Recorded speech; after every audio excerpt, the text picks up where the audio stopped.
Bonjour tout le monde! Je vais vous montrer comment installer un Graco Forever avec la ceinture. Donc la première chose qu'on veut faire, c'est qu'on veut libérer notre trou des ancrages. Donc on va aller passer les ancrages de le trou face avant et on va les accrocher. Pourquoi? Ça évite qu'il y ait comme un lousse, une tension, bien que les choses soient twistées.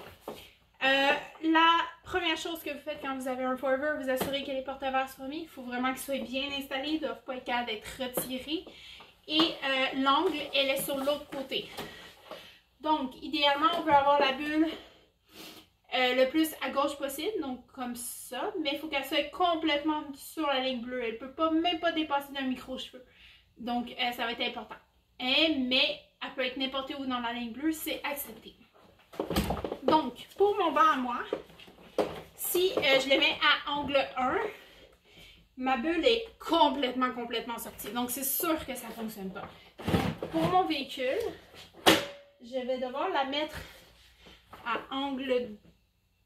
Tu vois, même l'angle 2, ça ne fonctionne pas. Donc, on va le mettre à angle 3. Donc, l'angle 1, 2 ou 3, c'est pas un critère de poids. C'est pas un critère de n'importe quoi, c'est vraiment de comment que ça va fonctionner, comment pour votre véhicule. Donc si je le mets en angle 3, tu vois la bulle, elle est exactement bien placée, je vais vous la montrer à la fin.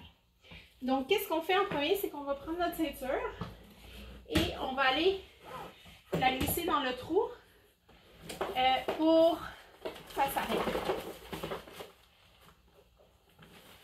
Donc on la passe ici comme ça et on s'en va boucler notre ceinture. On s'assure vraiment qu'il n'y ait pas de twist nulle part. Après ça, on va aller se positionner derrière le banc. Là, je sais que je suis sur un plancher, tout ça. Faites-vous de la place, reculez le banc en avant, désinclinez-le, baissez votre appui ici. Assurez-vous que vous êtes bien dedans. On va aller donner un angle avec nos hanches. Donc, on peut soit se bouger comme ça pour s'assurer que la bulle soit à la bonne place. Puis, on va aller actionner notre système automatique de ceinture pour aller la barrer. Ce qu'on fait, c'est qu'on la tire complètement au bout. Puis, quand on entend le cric, ça veut dire qu'elle est barrée. Donc, on va tasser le tissu. Puis, on va aller chercher la sangle de ceinture par ici. Puis, on prend celle-là baudrier. Donc, celle-là sur le dessus. Puis, en même temps que je vais aller pousser avec mes hanches, je vais aller tirer ma ceinture au maximum. Mais je ne la lâche pas.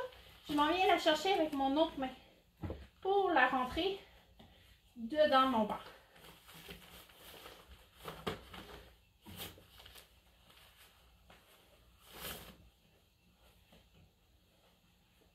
Comme ça. Quand c'est fait, on vérifie notre angle et on va aller regarder gauche à droite, avant-arrière. Là, ça ne bouge pas. Puis je vais vous montrer la bulle.